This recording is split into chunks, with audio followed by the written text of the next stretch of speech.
Hi there, this is garyryanblair, and today what I want to do is I want to talk a little bit about history. I want to talk to you about the idea that the best way to change the future is to understand history. And to do that, I put together this lesson titled Before, Now, and Next. So let's get going. Humanity is a partnership between the dead, the living, and the unborn. It is our collective responsibility to preserve posterity and to fulfill our duty to this partnership, because in the end, everything that we do should be done for the sake of posterity.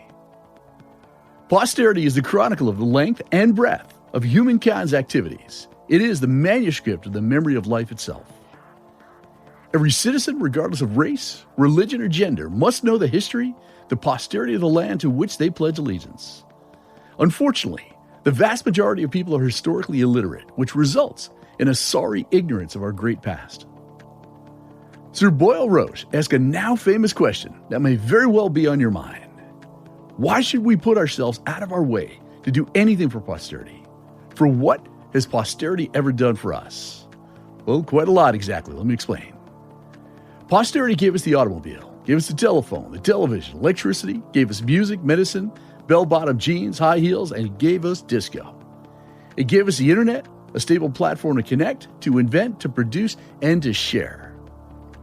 See, we were born into a culture that took generations to create. The people who came before us built a civil society. They invented a language. They created surplus.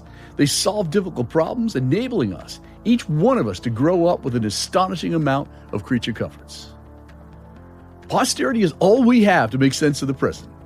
And it's important to know that the world did not begin the moment that we arrived.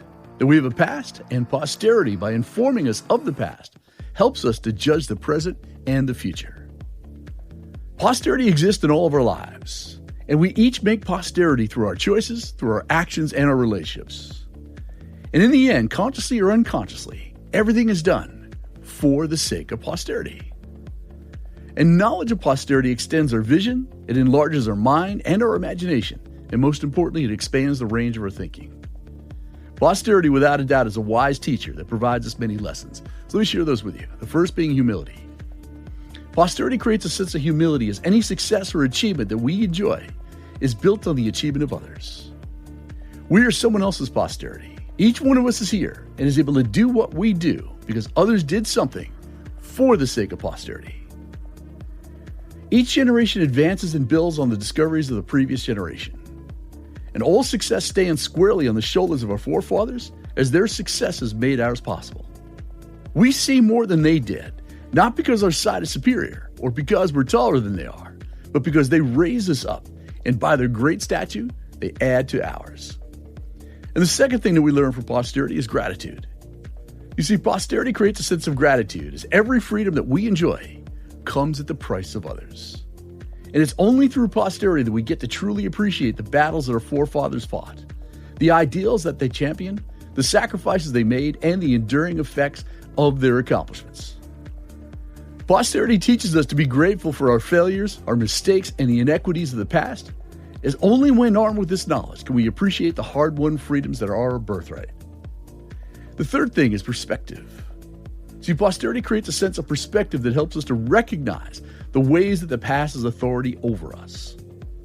Historical consciousness is an awareness of the past, of things we never experienced firsthand, and of one's own connection to it. It is the cultivation of respect for what cannot be seen, for the invisible sources of meaning and authority in our lives, for the informative agents and the foundational principles that, although no longer tangible, have made possible what is worthy in our day. The fourth thing has to do with connectedness. Posterity creates a sense of connection that provides meaning for our daily living.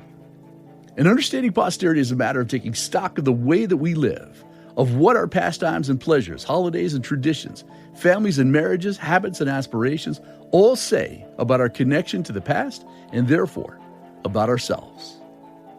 Historical consciousness draws us out of a narrow preoccupation with the present and with ourselves, and it ushers us into another larger world, a more public world that cultures us in all senses of that world. Historical consciousness, then, is part of the cement that holds civilization together. The next one has to do with awareness. Posterity creates a sense of awareness of good and bad, of right and wrong, of past successes and failures of leaders, and their collective impact on our present time. An awareness of posterity is an awareness of the problems, the triumphs, the solutions, and the failures that mark our history. Posterity allows us to understand the many forms of government and the recurring themes in our human story. It provides an awareness of the premises, the limitations, the possibilities of our notion of progress, of a culture and civilization which sees the value of the past, which understands the implications of economic and technological growth, the nature of human reasons, its potential and limitations, and the intrinsic importance of life on this earth.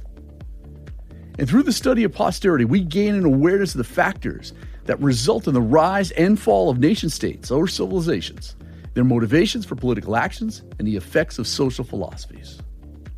And that kind of awareness is critical to understanding who and what we are because of our past and where we are headed.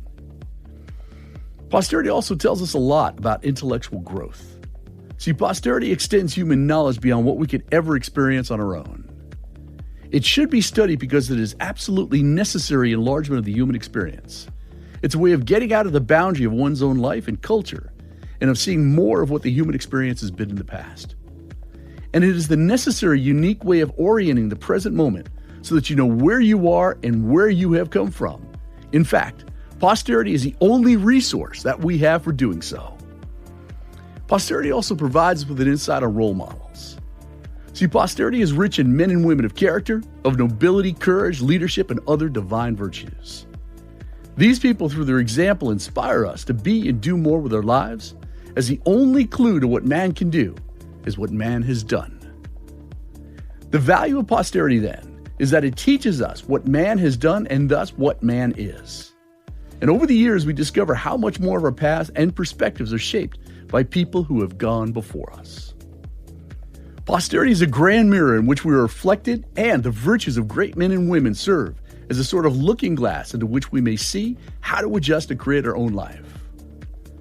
Historical role models can have an enormous impact on those who study posterity, as they are the very real individuals whose efforts and emotions once moved and still motivate people.